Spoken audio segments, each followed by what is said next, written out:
Hello, this is Running Robert, and today we're going to be talking about the Bluebird Bio BLUE post PDUFA summary for the 11th of December 2023. In this, we're going to be looking at what happened on Friday and then just kind of going into what the future looks, the bullish and the bearish parts of it. So I generally follow small cap pharma. I do games. So if you like what I'm doing, hey, please like and subscribe. It helps out a lot, and thank you. So disclaimer is, I did have options for $250 for January 2024. I did sell those for no profit, so I pretty much broke even on them just because of how Friday went. I was not ready for an approval, and so just was not able to sell them as quick as I could. Could have maybe made a little bit more, but I broke even. I'm okay with that.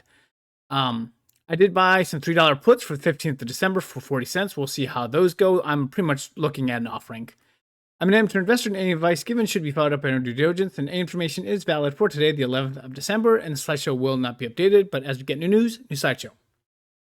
Okay, so what happened? So the FDA approved both Blue and CRISPR on the same day. Now, Blue's PDUFA was not supposed to be the 20th of December. There was no stock halt, nothing that participated, it's just, there's news. The big thing that hurt was Blue got a black box warning and was priced around $3.1 million, where CRISPR did not have a black box warning and was priced around $2.2 million.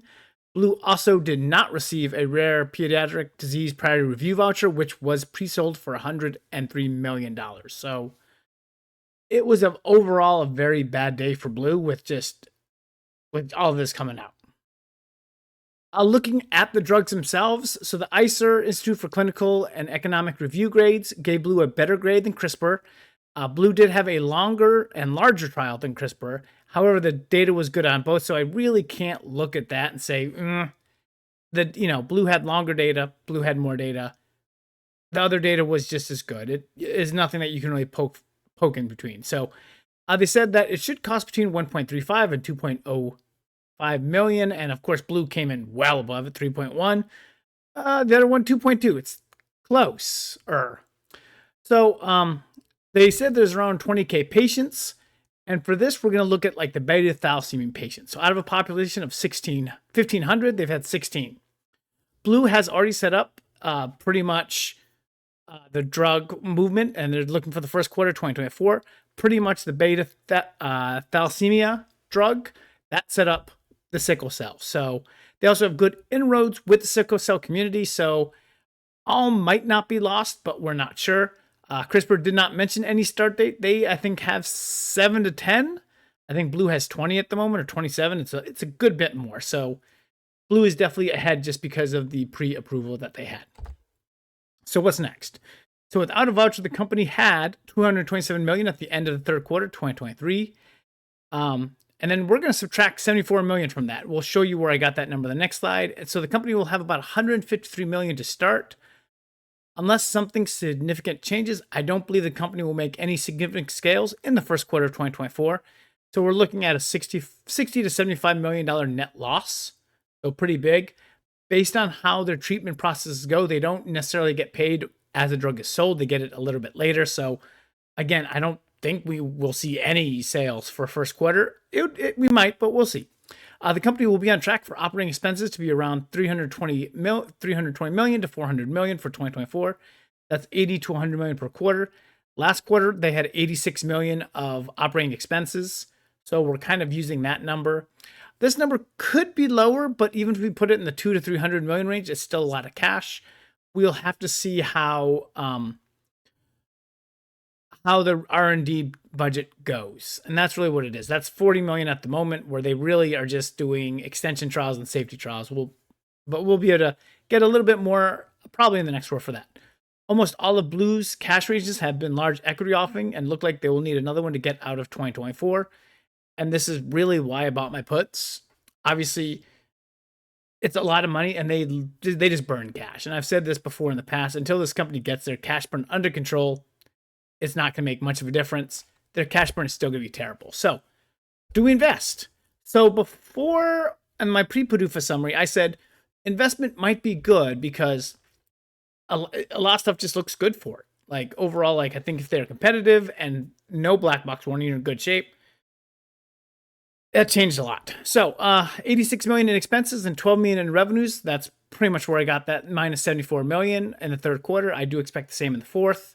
Now with 3+ million, is there enough people with sickle cell for that? So when we're looking at the beta drug, it was 16 out of 1,500.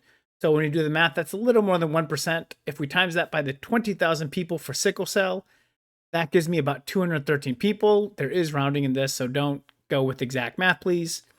When you divide that by 2 based on 2 companies, 107. Now, is it going to be exactly an even split? I don't know. With the higher price tag and the black box, that is now kind of up in the air.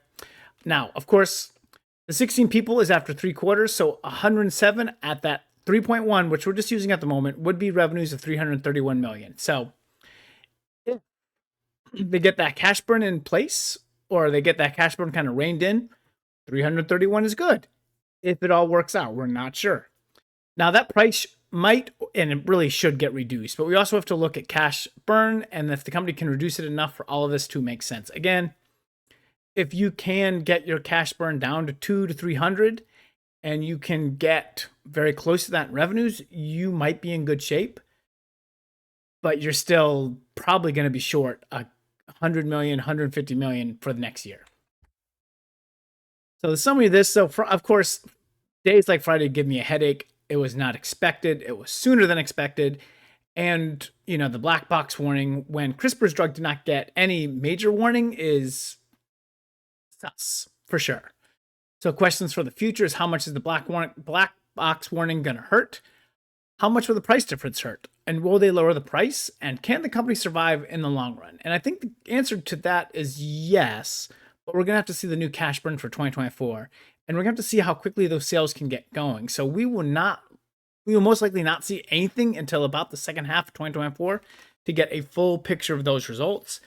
And unfortunately with that, in that time, they're going to spend 100 to 150 million in cash to get there. So it's rough. That is for sure. We're going to see how they kind of maneuver this and go. I am not sure if I'm going to invest after that. I'm pretty much going to sell the puts by this week whenever I see a definite drop, which I think there'll be an offering, and we'll go from there. So I'm sorry this did not work out for everybody as I had hoped it would. But again, it's investing. Nothing is 100%. Hopefully most of you got out at least breaking even like I did and maybe making some money on those puts. So hopefully it goes better for the rest of the year. But thank you very much for watching and listening, and I hope you have a wonderful day.